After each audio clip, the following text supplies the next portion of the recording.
Welcome to Spitbucket. Today we're here at Fairhall Downs in Marlborough with Stuart Smith. Now this is a lovely place. Can you tell us about Fairhall Downs?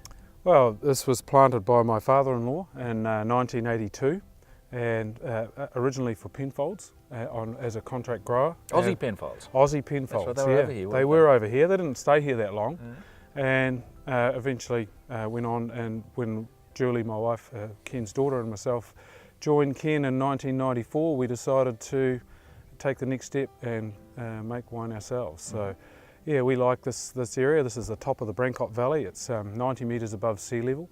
We've got quite a lot of clay here in the soils, and we've got a clay pan just about right at the depth where you have to dig through to put the stay blocks in for the strainer posts in the vineyard. So I can tell you it's quite a lot of hard work getting through that pan. But that's works out well for the vines. They've got to struggle a bit to get through there, but that's all goes to add to the unique flavours of the wines in this area. How large is the estate? 32 hectares, or 80 acres for those that work in imperial measurements. Yep. Yeah. And is that the planted area or the entire estate? That's the entire estate, but as you can see, there's not a lot of ground that's not planted. Which is pretty typical of Marlborough, really. It is, yes, that's absolutely true. And like most places in Marlborough, your key wines, your Savvy? Yes, Sauvignon Blanc's our biggest in production terms, and then followed by Pinot Noir, Chardonnay and Pinot Gris. We've got two here to have a look at. You've got your standard Just Sauvignon call Blanc. it standard? Yes, it has Think standard, people say, oh, it's not standard at all. It's anyway. Well, yeah, it's a single vineyard Sauvignon Blanc with 10% neutral barrel fermented, hand harvested wild ferment. The rest is stainless steel. In Marlborough, if you consider a standard Sauvignon Blanc would be stainless steel fermented, cool fermented with cultured yeast. That has 10% that's not, and the Hugo, which is 100% hand harvested, whole bunch pressed, and wild ferment in French oak for 11 months.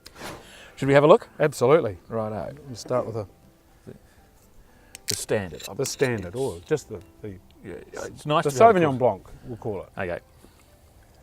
This is the 010. This is 010, yeah. Might have been a bit Scottish on the pour there for you.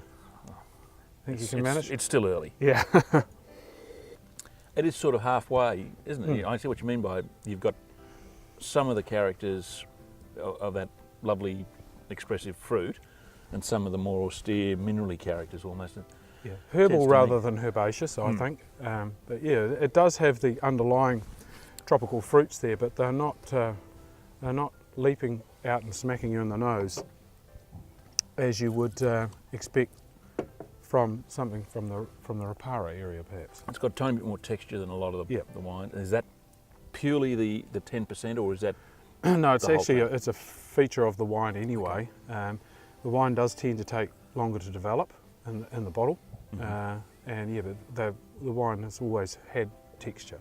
But putting that barrel ferment in there adds a little bit more to it, and also getting a little bit of that wild ferment character can come through at times, particularly as the wine ages. And I think that's what people are looking for when they're paying a little more for their wine is extra layers and more to the wine than just the more obvious characters. Right. This is the Hugo. This is which vintage are we talking? This is 2008. Oh, okay. Oh, so you do hold them back. Yes. Well, the Sauvignon comes out in September or October, usually for release in October, and Hugo doesn't come out until March.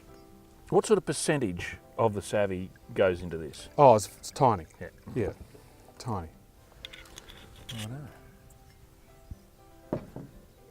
It's completely different immediately, isn't it? It is, yeah. It's just creamy sort of character.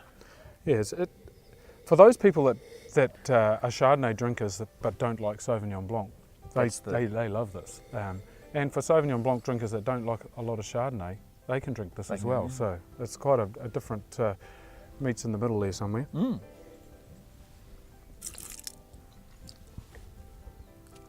There's a touch of texture in this, but there's much more in this one. And it's got a bit of a firmer finish, but it just keeps keeps going. lingering on, doesn't it? The acidity's there, but it's not as gripping as it is in a standard Sauvignon Blanc.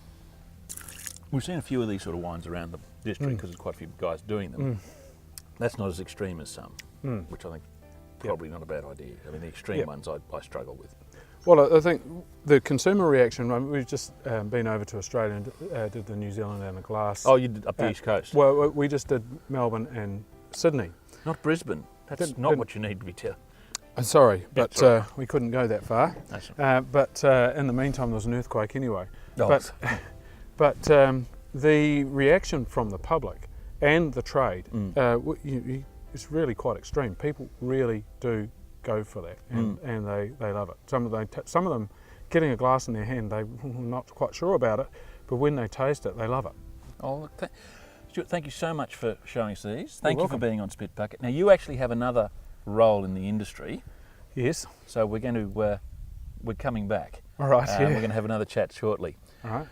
Any questions you've got about Fairhall Downs or these wines, shoot them in, we'll pass them on. Remember, we spit so you don't have to, and cheers. Cheers.